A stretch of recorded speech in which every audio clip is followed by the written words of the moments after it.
په خیر ملګرو، د 2-3 ورځو راسې د غیبي امداد خبرې کېږي.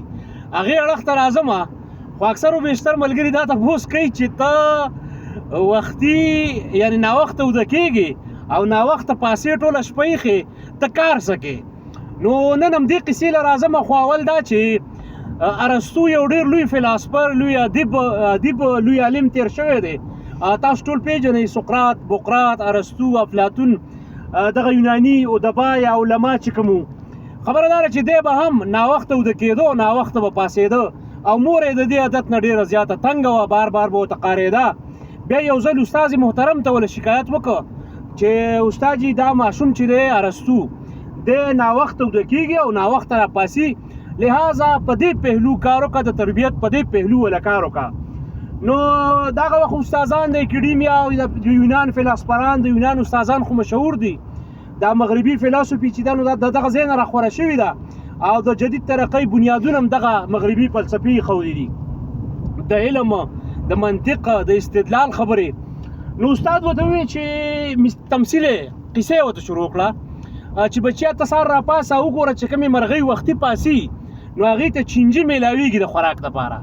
کومې مرغۍ چې وختي پاسي هغې ته چینجي میلاویږي د خوراک دپاره، خو کومې مرغۍ چې ناوخته پاسي نو بیا هغې ته چینجي نه میلاویږي، کیړې مکوړې د خوراک دپاره ورته څه نه میلاویږي.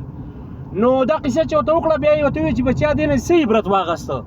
نو ارسطو ورته وویل چې ما ته دا عبرت واخیسته چې کوم چینجي وختي پاسي هغه د مرغو خوراکي او کوم چې ناوخته پاسي هغه بچ شي، یعنې په خپلو سوړو کې پراته وي، مرغو د خوراک نه بچ شي.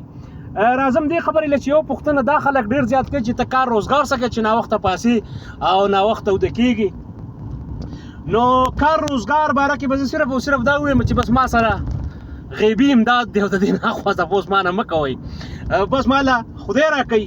او څنګه چې مشران فرمایي په دې ماضي قریب کې تاسو کتلي دي، مشران وایي چې بس په دې کې تپوس نه دی پکار چې خدای چاله ورکوي نو بس شکر دې پې وباسي او چې شکر وباسي خو یې به ورله ډېره کړي. نو ما سره همداسې حساب کتاب ځکه مه کوئ، بس داسې وګڼئ چې زه هېڅ کار نه کوم او خورم څکم د دې یارانو دوستانو په مدد باندې.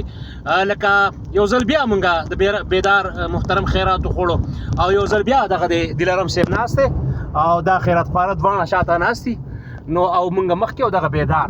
نو بس کار غیبي امداد دی او د غیبي امداد وسیله زما دا 2-3 ملګري دي، څه دا دي او څه دې وخت کې حاضر نه دي.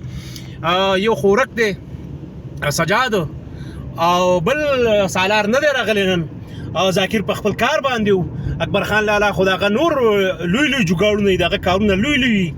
نو همدغه فلم دی، بس د ژوند روان دی، دغه لسته ملګري یو او زه په دې باندې بوج یم. لنډه خبره دا د کار خبره دا ده چې غیبي امداد ماته د دې په وسیله باندې راځي. دا کومه سیاسي خبره نه وه، ازراه مزه یا ازراه تفنن بس انجای کوي.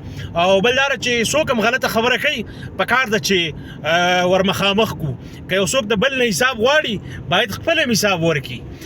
یوازې دا نه چې یو کس سره زه وابسته یم یا زما د ډلې ټپلې دی نو زه به بیا د رښتیاونه ډډه کوم. اگر چې افیلیشنز د هر چای خو باید هر سړی حساب کتاب ورکړي، یعنې زه دې هم ورکم څه خورم څه څکم کوم ځای نه پیدا کوم غلا کوم د شپې، دا پکار ده. سړی تبلیغونه کوي او یا خبرې کوي یا سیاستونه کوي، نو پکار ده چې حساب کتاب ورکړي. د ټولو مننه، کور هم ودان د وخت راکولو.